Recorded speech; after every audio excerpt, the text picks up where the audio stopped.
प्रभु मुझे सहारा है तेरा, जग के पालनहार। कार्तिक मास की महात्म की कथा करूं विस्तार। राजा पृथु बोले, हे नारद जी, आपने कार्तिक मास में स्नान का फल कहा। अब अन्य मासों में विधि पूर्वक स्नान करने की विधि, नियम और उद्यापन की विधि भी बताइए। देवर्षि नारद ने कहा, हे राजन, आप भगवान विष्णु के अंश से उत्पन्न हुए हैं, अतः यह बात आपको ज्ञात ही है। फिर भी आपको यथाचित विधान बतलाता हूँ। आश्विन मास में शुक्ल पक्ष की एकादशी से कार्तिक के व्रत को करना चाहिए। ब्रह्म मुहूर्त में उठकर जल का पात्र लेकर गांव से बाहर पूर्व अथवा उत्तर दिशा में जाना चाहिए। उसके बाद जो मनुष्य मुख शुद्धि नहीं करता, उसे किसी भी मंत्र का फल प्राप्त नहीं होता। अतः दांत और जीभ को पूर्ण रूप से शुद्ध करना चाहिए और निम्नलिखित मंत्र को करना चाहिए। हे वनस्पतिये, आप मुझे आयु, कीर्ति, तेज, प्रजा, पशु, संपत्ति, महाज्ञान, बुद्धि और विद्या प्रदान करो। इस प्रकार उच्चारण करके वृक्ष से 12 अंगुल की दातून लें। दूध वाले वृक्षों से दातून नहीं लेनी चाहिए। इसी प्रकार कपास, कांटेदार वृक्ष तथा जले हुए वृक्ष से भी दातून लेना मना है। जिससे उत्तम गंध आती हो और जिसकी टहनी कोमल हो, ऐसे ही वृक्ष से दंत धावन ग्रहण करना चाहिए। प्रतिपदा, अमावस्या, नवमी, छठी, रविवार को चंद्र तथा सूर्य ग्रहण में दातून नहीं करनी चाहिए। तत्पश्चात भली भांति स्नान करके फूल, माला, चंदन और पान आदि पूजा की सामग्री लेकर प्रसन्नचित्त व भक्तिपूर्वक शिवालय में जाकर सभी देवी देवताओं की अर्घ्य, आचमनीय आदि वस्तुओं से पृथक पृथक पूजा करके प्रार्थना एवं प्रणाम करना चाहिए। फिर भक्तों के स्वर में स्वर मिलाकर श्रीहरि का कीर्तन करना चाहिए। मंदिर में जो गायक भगवान श्रीहरि का कीर्तन करने आए हों, उनका माला, चंदन, तांबूल आदि से पूजन करना चाहिए, क्योंकि देवालयों में भगवान विष्णु को अपनी तपस्या, योग और दान द्वारा प्रसन्न करते थे। परंतु कलयुग में भगवत गुणगान को ही भगवान श्रीहरि को प्रसन्न करने का एकमात्र साधन माना गया है। नारद जी राजा पृथु से बोले, हे राजन,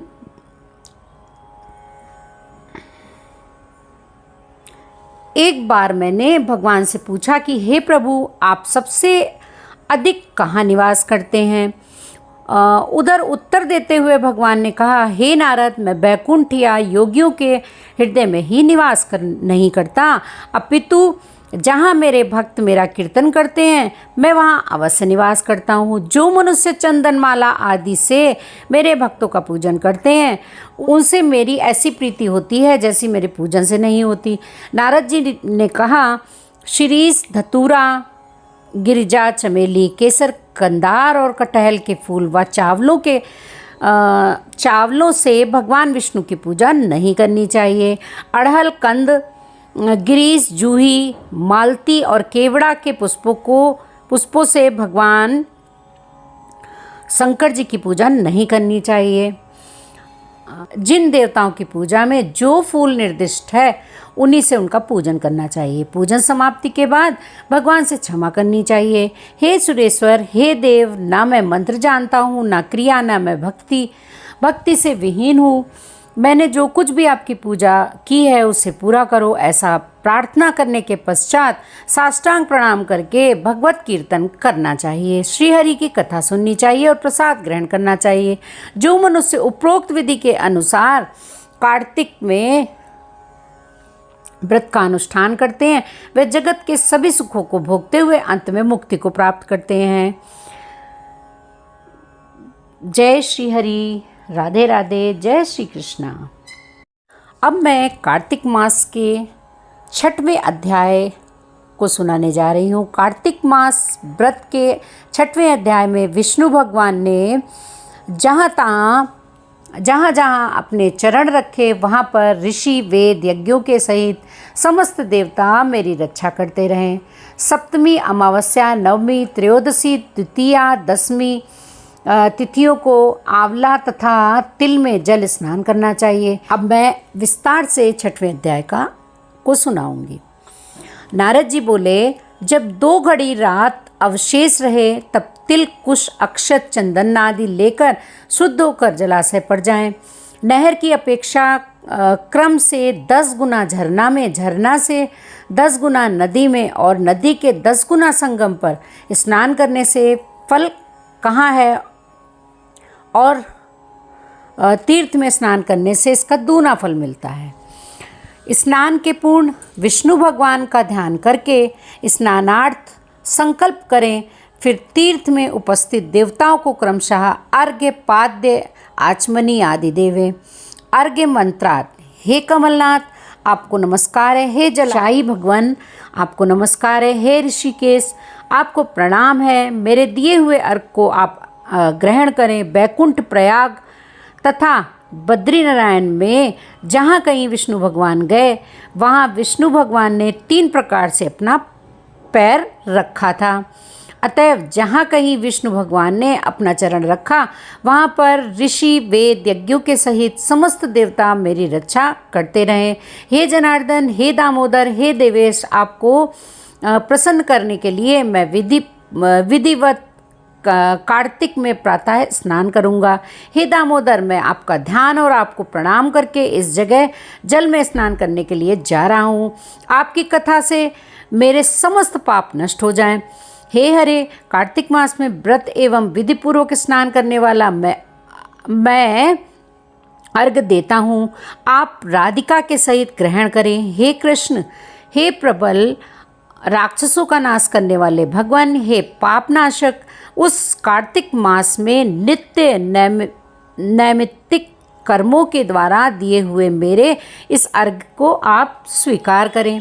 कार्तिक स्नान का व्रत करने वाला भागीरथी, गंगा, विष्णु, शंकर तथा सूर्य का स्नान करके जल में प्रवेश करें और नाभि पर्यंत जल में खड़ा होकर विधिपूर्वक स्नान करें।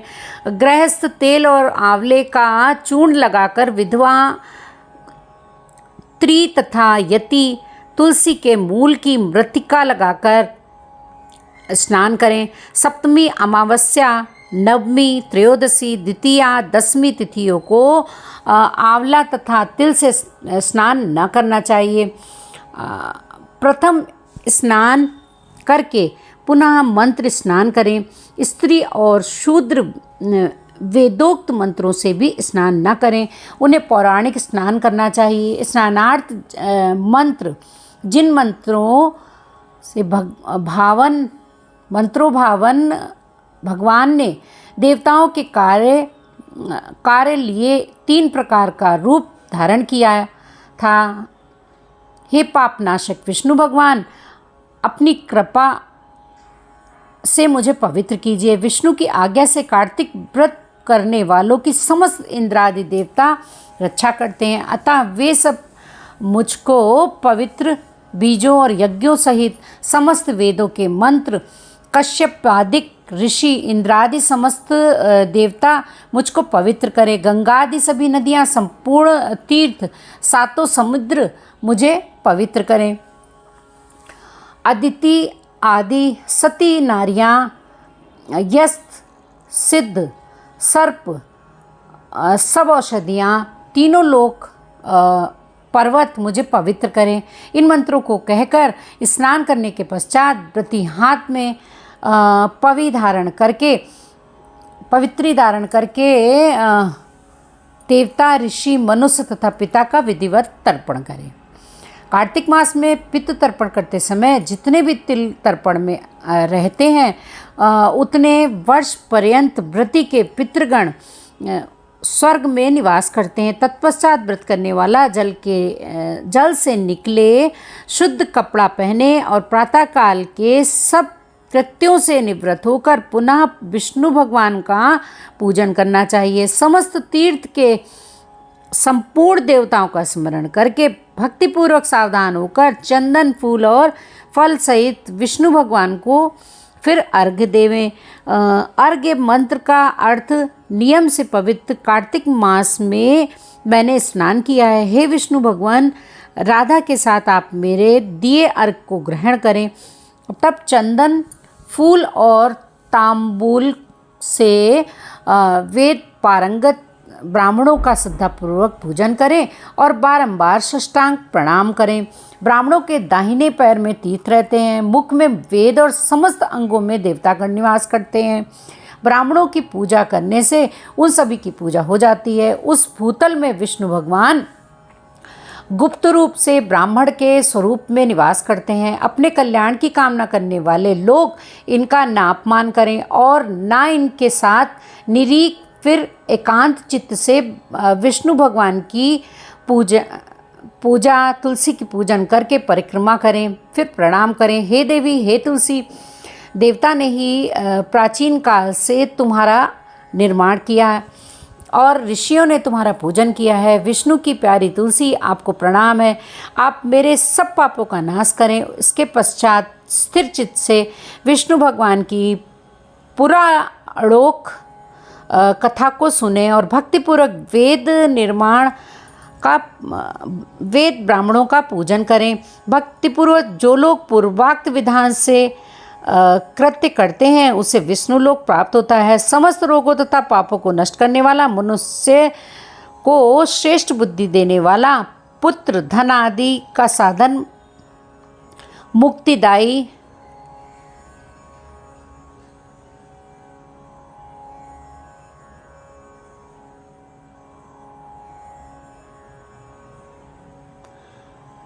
कार्तिक के व्रत के अतिरिक्त कोई उत्तम व्रत इस संसार में नहीं है। इस प्रकार कार्तिक महात्म्य 6ठा अध्याय पूरा हुआ। जय श्री हरि।